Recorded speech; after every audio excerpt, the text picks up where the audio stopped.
नमस्कार दोस्तों, आइए आज हम आचार्य हजारी प्रसाद द्वारा रचित निबंध देवदारू के बारे में चर्चा करेंगे। आइए हम इसके पाठ को ध्यान से समझेंगे।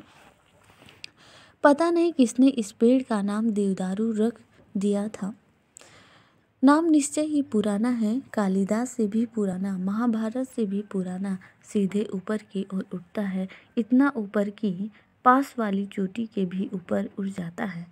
एकदम जो लोक को भेद करने की लालसा से नीचे शाखाएं मृत लोक को अभयदान देने की मुद्रा में फैलती चली जाती हैं। मानो कह रही हूँ, भय नहीं, मैं जो हूँ। प्रत्येक शाखा को झवरीली टहनियाँ कटीले पत्तों के ऐसे लहरदार छंदों का बितान तानती है कि छाया चीरी सी अनुगमन करती है। जिस आचार्य ने पति पाटी विहित निष्ठा जनानुमोदित सज्जा को छाया नाम दिया था, वह जरूर इस पेड़ की शोभा से प्रभावित हुआ था। पेड़ क्या है? किसी सुलझे हुए कवि के चित्त का मूर्तिमान छंद है। धरती के आकर्षण को अभिभूत करके लहरदार वितानों की श्रृंखला को सावधानी से संभालता हुआ विपुल व्योम की ओर एकाग्रीभूत मनोहर छंद कैसी शान है। गुरुत्वाकर्षण के जड़ वेग को अभिभूत करने की कैसी स्पर्धा है।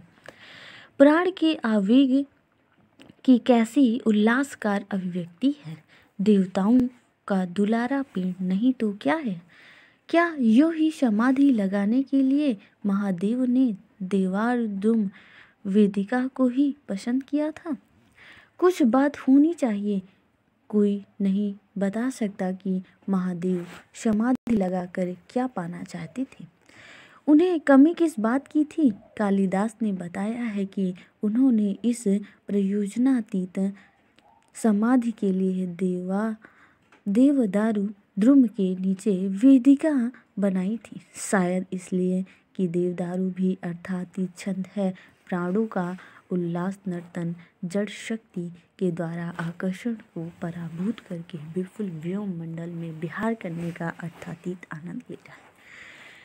कहते हैं शिव ने जब उल्लास तिरेक में उद्दाम नर्तन किया था तो उनके शिष्य तंड मुनि ने उसे याद कर लिया था। उन्होंने जिस नृत्य का प्रवर्तन किया उसे तांडव कहा जाता है। तांडव अर्थात तंड मुनि द्वारा प्रवर्तित रस भाव विवर्जित नृत्य। रस भी अर्थ है, भाव भी अर्थ है, परंतु तांडव ऐसा नाच है जिसमें रस भी नहीं, भाव भी नहीं, नाचने वालों का कोई उद्देश्य नहीं, मतलब नहीं, अर्थ नहीं, केवल जड़ता के द्वारा आकर्षण को छिन्न करके एकमात्र चैतन्य की अनुभूति का उल्लास या एकमात्र लक्ष्य ही उसमें छंद भरता है। इसी में उसमें ताल पर नियंत्रण बना रहता है। एकाग्री भाव छंद की आत्मा है। अगर यह न होता तो शिव का तांडव बेमेल धमा चौकड़ी और लिस्टम पस्टम उछल कूद से के सिवा और कुछ न होता। तांडव की महिमा आनंदोमुखी एकाग्रता में है। समाधि भी एकाग्रता चाहती है। ध्यान धारणा और समाधि की एकाग्रता से ही योग सिद्ध होता है। बाह्य प्रकृति के द्वारा आकर्षण को छिन्न करने का उल्लास तांडव है। अंतः प्रकृति के असंयत फिंकाव को नियंत्रित करने के उल्लास का नाम ही समाधि है। देवदारू वृक्ष पहले प्रकार के उल्लास को सूचित करता है। शिव का निर्वात निष्कंप एव प्रदीपः रूप दूसरे प्रकार के दोनों में एक ही छंद है। शिव ने समझबूझकर ही देवदारू द्रुम की वेदिका को पसंद किया होगा।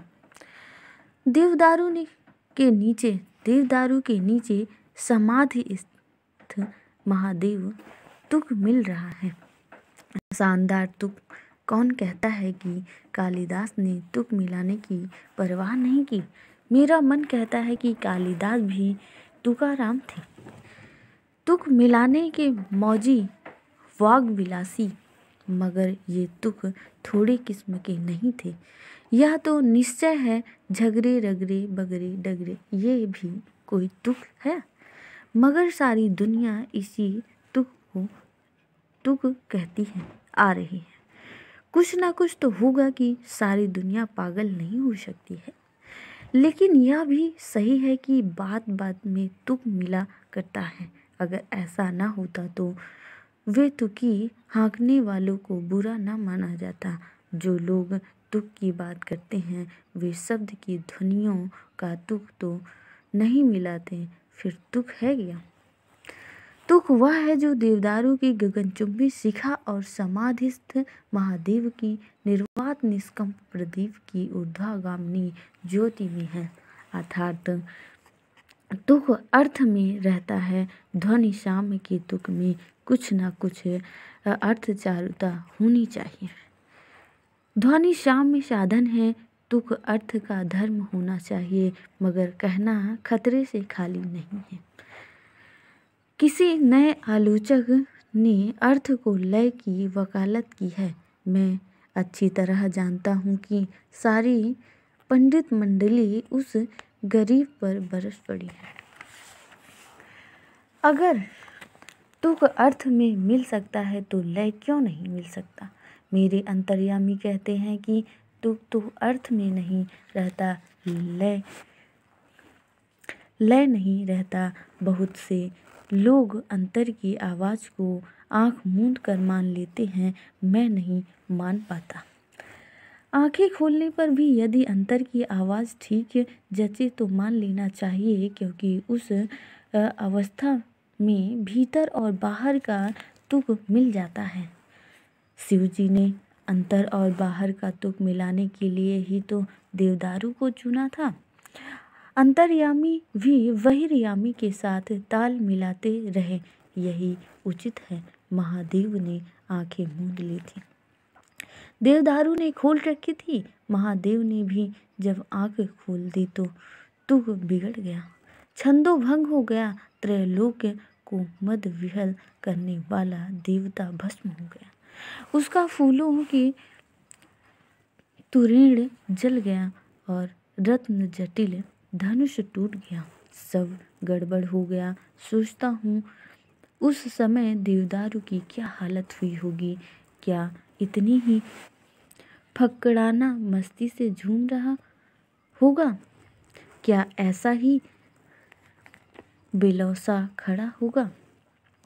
शायद हाँ, क्योंकि शिव की समाधि टूटी थी। देवदारू का तांडव रस भाव विवर्जित महानृत्य नहीं टूटा था।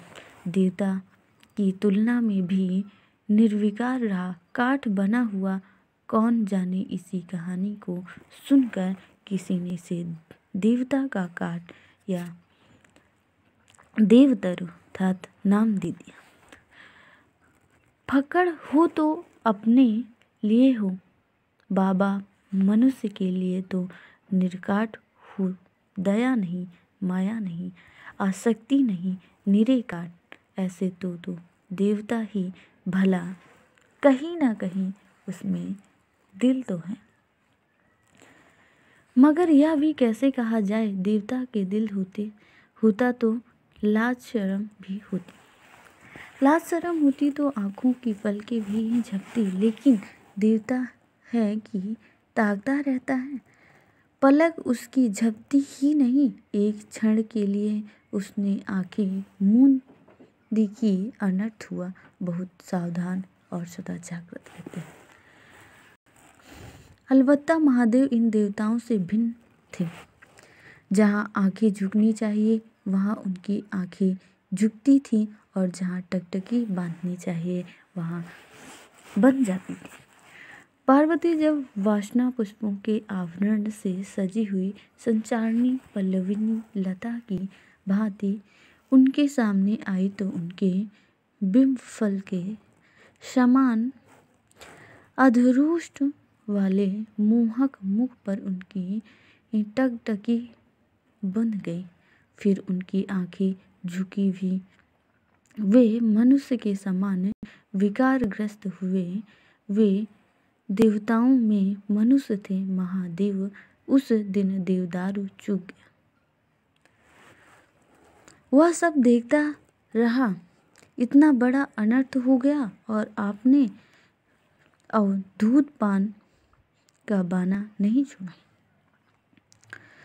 वह महावृक्ष नहीं बन सका, देवदारू बन गया।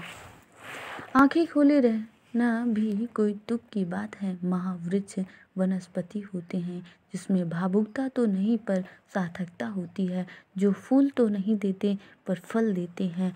अपुष्पा फलवंतो ये देवदारू चूक गया, वनस्पति की मर्यादा से वंचित रह गया तो क्या हुआ। यह सब मनुष्य की आत्मकेंद्रित दृष्टि का प्रभाव है। देवदारू को इससे क्या लेना देना, वह तो जैसा है ऐसा बना हुआ है। तुम उसे वनस्पति कहो या देवता का काट कहो, तुम्हें अच्छा लगता है तो अच्छा नाम देते हो, बुरा लगता है तो बुरा नाम देते हो। नाम से क्या धरा है, मुमकिन है इसका पुराना नाम देवतरु हो, देवता का तरु नहीं। देवता भी और तरु भी। देव होकर वह छंद है, तरु होकर अर्थ है। छंद समष्टि व्यापनी जीवन गति के समानांतर चलने वाले व्यष्टिगत प्राण वेग का नाम है। अर्थ समाज स्वीकृत प्राप्त संकेत हुआ करता है। जहाँ बैठकर लिख रहा हूँ वहाँ ऊपर और नीचे पर्वत पृष्ठ पर देवदारू वृक्षों की सोपान परंपरा सी दिख रही है। कैसी मोहक शोभा है। वृक्ष और भी है, लोगों के नाम भी बताए हैं पर सब छिप गए हैं। दिखते हैं आकाश चुंबी देवदारू। ऐसा लगता है कि ऊपर वाले देवदारू वृक्षों की फुनगी पर से लुढ़का दिया जाऊं तो फुनगियों पर ही लुढ़ता हुआ हजारों फीट नीचे तक जा सकता हूँ। अनायास पर ऐसा लगता ही भर है। मनुष्य करे तो सचमुच लुढ़का दे। हड्डी पसली चूर हो जाएगी तो कुछ लगता है वह सचमुच हो जाएगा तो अनर्थ हो जाएगा। लगने में बहुत सी बातें लगती है, इसीलिए कहता हूँ कि लगना अर्थ नहीं होता, कई बार अनर्थ होता है। अर्थ वास्तविकता है, वास्तविक जगत की सच्चाई है। लगता है सो मन का विकल्प है, अंतर जगत की स्पृहा मात्र है। छंद है, दोनों में कहीं ताल लुक मिल जाता है तो वो काम की बात होती है, नहीं मिलता यह खेद की बात है। ताल तुक मिलना अर्थ है, न मिलना अनर्थ है। प्रत्येक व्यक्ति के मन में कुछ न कुछ लगता ही रहता है। मज़ेदार बात यह है कि व्यक्ति का लगना अलग अलग होता है और अलग अर्थात जो न लगे, लगता है पर नहीं लगता। यह भी कोई तुक की बात हुई। तुक की बात तब होती है जब लगना अलग और लगना न होता। इसलिए कहता हूँ कि तुक अर्थ में होता है और जिसने इस पेड़ का नाम देवदारू दिया था उसे क्या लगा था कह नहीं सकता। बात औरों को भी कमोवेग लगी होगी, तभी सबने मान लिया। जो सबको लगे सो अर्थ, एक को लगे बाकी को न लगे तो अनर्थ। अलगाव को ही पुराने आचारों ने पृथकत्व बुद्धि का नाम दिया है और भी समझाकर कहा है कि यह अलगाव में मैंपन है, मैंपन अहंकार है। इधर कभी लोग हैं उन्हें कि हमेशा कुछ देखकर कुछ ना कुछ लगता रहता है कि खुले आम कहते हैं कि मुझे ऐसा लग रहा है कि दुनिया की ओर भी देखो, वह तुम्हें पागल कहेगा। पागल को भी तो कुछ ना कुछ लगता रहता है, मगर दुनिया को देखता हूँ तो वो हैरत में पड़ जाता है। कवि को जो कुछ लगता है उसका वाह वाह करके उसे सिर उठा लेती हैं। कुछ समझ में नहीं आता, हाँ ही बौरी विरह बस के बौरों सब गाँव। बिहारी अच्छे खासे कवि माने जाते हैं। उन्हीं की बात याद आ गई थी लेखक को।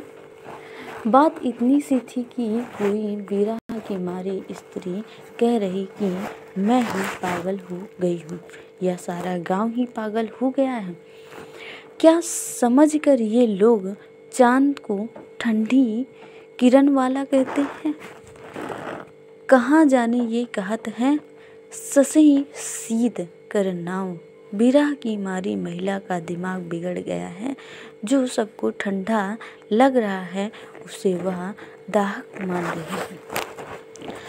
पागलपन ही तो है। मगर जब बिहारी ने उसे दोहा छंद में बांध दिया हो, बात बिल्कुल बदल गई। हाय हाय कैसी विरह वेदना है कि उस सुकुमार बालिका को चांद भी गर्म मालूम पड़ता है। हृदय के भीतर जलने वाली विरह अग्नि ने उसे किसी काम का नहीं छोड़ा है। हे भगवान, तुम ऐसा कुछ नहीं कर सकते कि सारे गांव के समान इस बालिका को भी चंद्रमा उतना ही शीतल लगे जितना औरों को लगता है। अर्थात विरहिणी की दारुण व्यथा अब सबके चित्त की सामान्य अनुभूति के साथ ताल मिलाकर चलने लगी। पागल का लगना एक का लगना होता है, जबकि कवि का लगना सबको लगने लगता है। बात उलट कर कही जाए तो इस प्रकार होगी कि जिसका लगना सबको लगे वह कवि है, जिसका लगना सिर्फ उसे ही लगे औरों को नहीं वह पागलपन है। लगने में भी भेद है। जो सबको लगे वह अर्थ है, जो एक को लगे वह अनर्थ है। अर्थ सामाजिक होता है, मगर देवदारू नाम केवल नाम ही नहीं है। मैंने अपने गांव के एक महान भूत भगावन ओझा को देवदारू की लकड़ी से भूत भगाते देखा। आजकल के शिक्षित लोग भूत में विश्वास नहीं करते हैं। वे भूत को मन का वहम मानते हैं। पर गांव में भूत लगते मैंने देखा है, भूत भागते भी देखा है, भूत भी लगता है। सब लगा लगी वहम ही होती है। आँखों को भी बिहारी जानते थे। कह गए हैं कि लगा लगी लोचन करे, नाहक मन बध जाए। नाहक अर्थात बेमतलब, निरर्थक। हमारे गांव में एक पंडित जी ने अपने को महाविद्वान मानते थे। विद्या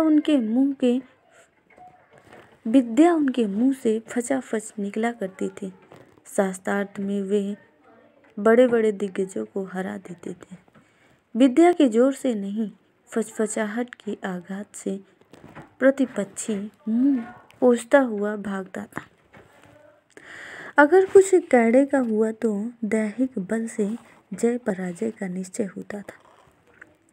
मेरे सामने ही एक बार खासी गुत्थमगुत्थी हो गई। गांव जवार के लोगों को पंडित जी की विद्या पर भरोसा नहीं था, पर उनकी फचाफच वाणी और भीम काया पर विश्वास अवश्य था। शास्त्रार्थ में पंडित जी कभी हारे नहीं। कम लोग जानते हैं कि शास्त्रार्थ में कोई हारता नहीं, हराया जाता है।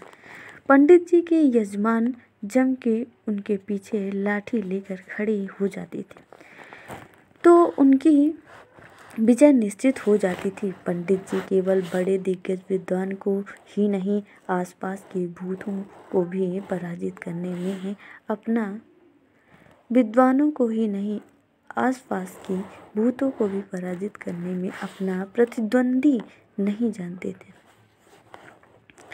गायत्री का मंत्र जो उनके मुंह में आला जैसा सुनाई देता था और देवदारू की लकड़ी उनके अस्त्र थे। एक बार वे बगीचे से गुजर रहे थे। घोर अंधकार, भयंकर सुनसान, क्या देखते हैं कि आगे दनादन ढेले गिर रहे हैं। पंडित जी का अनुभवी मन तुरंत ताड़ गया कि कुछ दाल में काला है। मतलब कुछ संदेह लग रहा था उन्हें।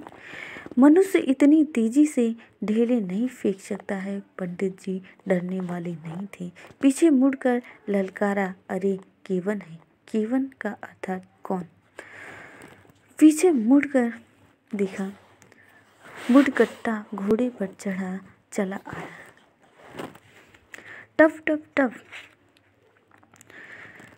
यहाँ पाठकों की जानकारी के लिए बता दूं कि एक बार मैंने अपने गांव में भूतों के जाति भेद की जांच की थी। कुल 23 किस्म के हैं। बुड़कट्टा एक भूत ही है, मूढ़ नहीं है।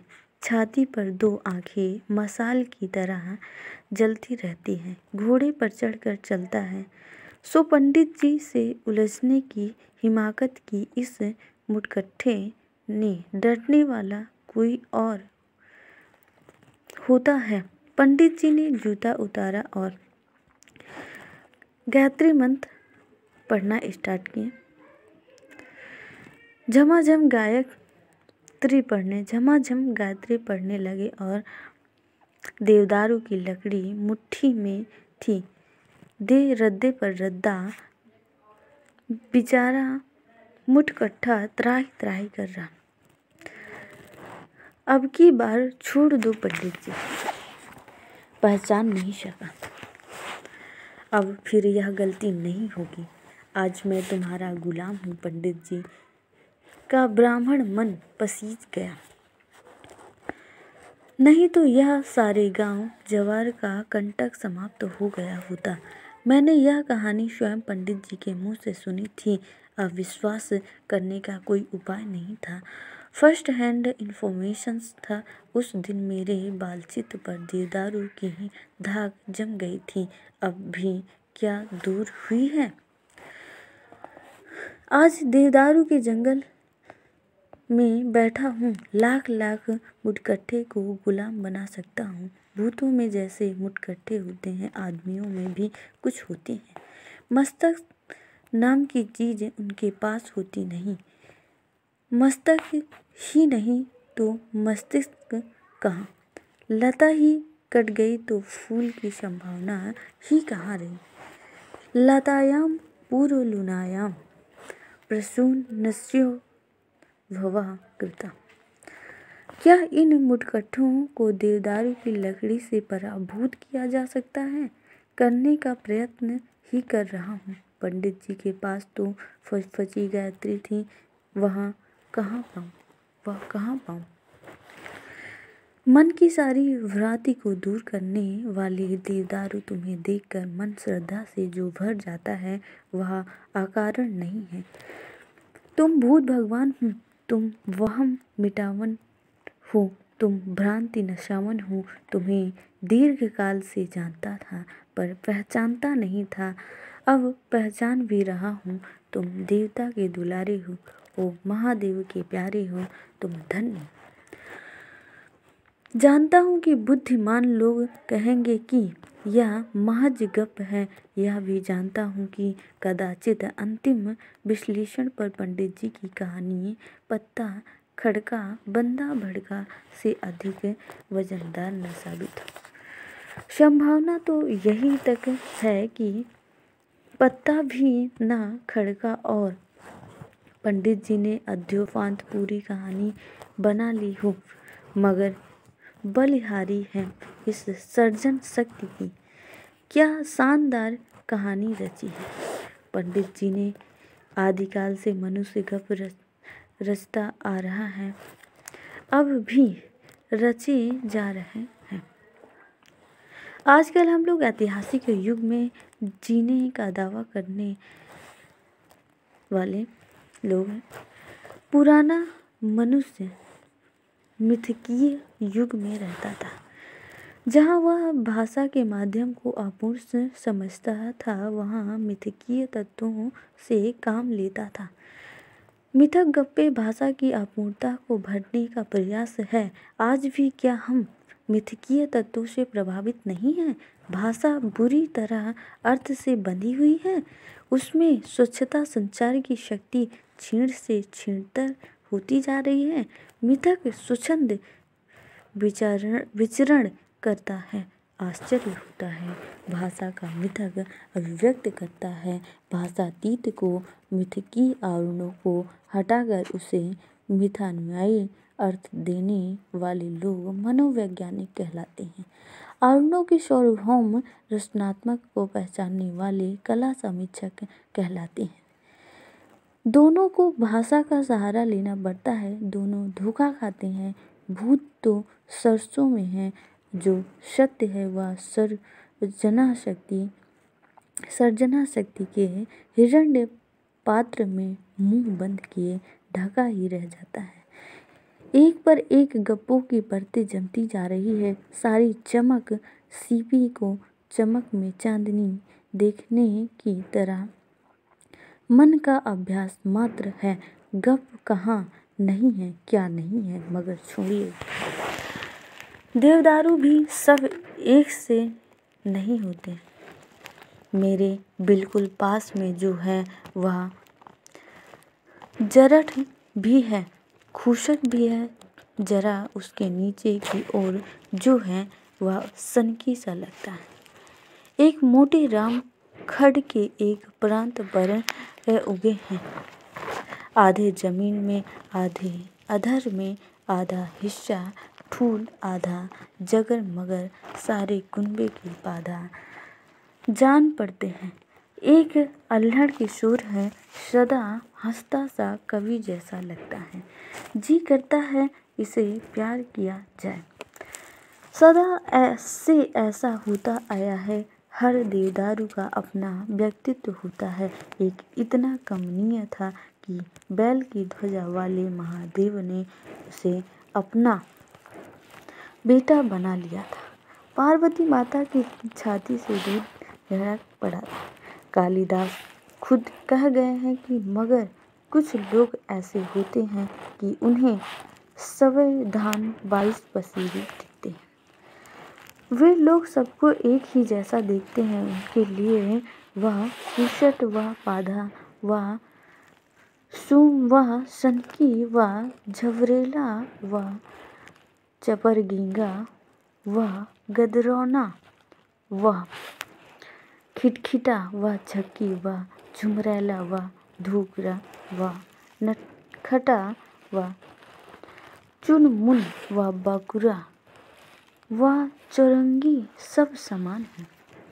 महादेव जी के बारे में महादेव जी के प्यारे बेटे के कमनीय व्यक्तित्व को भी सब नहीं पहचान सकते थे।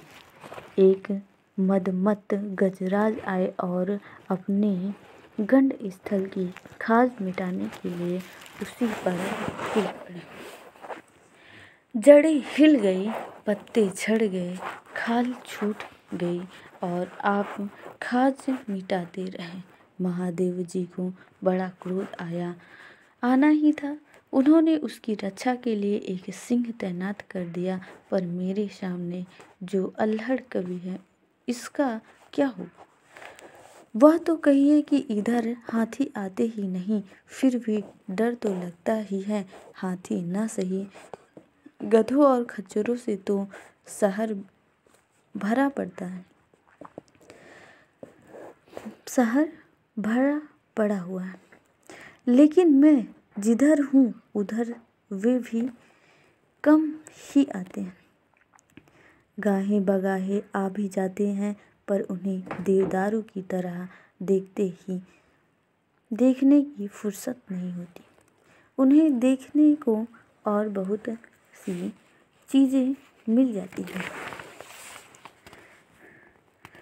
बहरहाल कोई खास चिंता की बात नहीं है। इस देश के लोग पीढ़ियों से सिर्फ जाति देखते आ रहे हैं, व्यक्तित्व देखने की उन्हें न आदत है न परवाह है। संत लोग चिल्लाकर थक गए कि मोल करो तलवार को, पड़ा रहने दो म्यान को। मोल भाव से बाजार गर्म होती है। व्यक्तित्व को यहाँ पूछता ही कौन है। अर्थ मात्र जाति है, छंद मात्र व्यक्ति है। अर्थ आसानी से पहचाना जा सकता है क्योंकि वह धरती पर चलता है, और छंद आसानी से पकड़ में नहीं आता, वह आसमान में उड़ा करता है। बात यह है कि जब मैं कहता हूँ कि देवदारू सुंदर है तो सुनने वाले सुंदर का एक सामान्य अर्थ ही लेते हैं। हजार तरह के सुंदर पदार्थों में रहने वाला एक सामान्य सौंदर्य धर्म सौंदर्य का कौन सा विशिष्ट रूप मेरे हृदय में उल्लास तरंगित कर रहा है, यह बात बस मैं ही जानता हूँ। अगर मुझ में इस बात को कहने की शक्ति नहीं हुई तो यह गूंगे का गुड़ बनी रह जाएगी। जिसमें शक्ति होती है वह कवि कहलाता है। अनेक प्रकार के कौशल से वह इस बात को कहने का प्रयत्न करता है, फिर भी शब्दों का सहारा तो उसे लेना ही पड़ता है। शब्द सदा सामान्य अर्थ को प्रकट करते हैं, कवि विशिष्ट अर्थ देना चाहता है। वह छंदों के सहारे उपमान योजना के बल पर ध्वनि साम्य के द्वारा विशिष्ट अर्थ को समझ पाते हैं। बिल्कुल नहीं, कोई बड़भागी होता है जिसके दिल की धड़कन कवि के दिल की धड़कन के साथ ताल मिला पाती है। कवि के हृदय के साथ मिल जाए उसे सहृदय कहा जाता है। देवदारू की ऊर्ध्व शिखा शोभा मेरे हृदय में एक विशेष उल्लास पैदा करती है। मेरे पास कवि कौशल नाम की चीज़ नहीं है। मैं अपने विशिष्ट अनुभवों का साधारणीकरण नहीं कर पा रहा हूँ। कवि होता तो करा लेता, उपमानों की छटा खड़ी कर देता, सहृदय के चित्त को अपने चित्त के ताल पर नृत्य कराने योग्य छंद ढूंढ लेता, ध्वनियों की नियत संचारी समता को ऐसा समा बांधता कि सुनने वालों का मन मयूर की भांति नाच उठता। पर मेरे भाग्य में यह कुछ भी नहीं। केवल आँख फाड़ कर देखता हूँ, पाषाण की कठोर छाती भेद कर देवदारू न जाने किस पताल से न जाने अपना रस खींच रहा है, और कम हर्ष छाया का वितान तानता हुआ ऊर्ध्वलोक की ओर किसी अज्ञात निर्देशक के तर्जनी संकेत की भांति कुछ दिखा रहा है। यह इतनी उंगलियां क्या यूं ही उठी हुई हैं? कुछ बात है अवश्य, कुछ रहस्य है। भीतर ही भीतर अनुभव कर रहा हूँ, पर बता सकूँ ऐसी भाषा कहाँ है। हाय, मैं असमर्थ हूँ, मूक हूँ। मीमांसकों का एक संप्रदाय मानता था कि शब्द का अर्थ वहाँ तक जाता है जहाँ तक वक्ता ले जाता है। वक्ता की इच्छा को विवक्षा कहते हैं। ये लोग कहते हैं कि जब जैमिनी मुनि ने कहा था कि यत्परः शब्दः सह शब्दार्थः, तो उनका यही मतलब था। मेरा रोम रोम अनुभव कर रहा है कि मुनि की बात का ऐसा अर्थ नहीं होना चाहिए। कहाँ विवक्षा इतनी दूर तक ले जाती है, और सुंदर शब्द का प्रयोग करके मैं जो कहना चाहता हूँ वह वहाँ प्रकट हो पा रहा है। कहना तो बहुत चाहता हूँ, कोई समझे भी तो नहीं। शब्द उतना ही बता पाता है जितना लोग समझते हैं। वक्ता जो कहना चाहता है उतना कहाँ बता पाता है। वह दुनिया में कवियों को जो कदर है वह इसलिए है कि वे जो अनुभव करते हैं उसे श्रोता के चित्त में प्रविष्ट भी करा सकते हैं। प्रेषण धर्मिता उनके कहे का एक प्रधान गुण। मैं नहीं पहुंचा पाता हूँ उस अर्थ को जिसे मेरा मन अनुभव कर रहा है, क्योंकि मैं शब्दों और छंदों का ऐसा अस्त्र नहीं बना पाता हूँ जो मेरी अनुभूतियों को लेकर तीर की तरह श्रोता के हृदय में चुभ जाए। अर्थ निश्चय ही वक्ता की इच्छा के अधीन नहीं है, वह सामाजिक स्वीकृति चाहता है।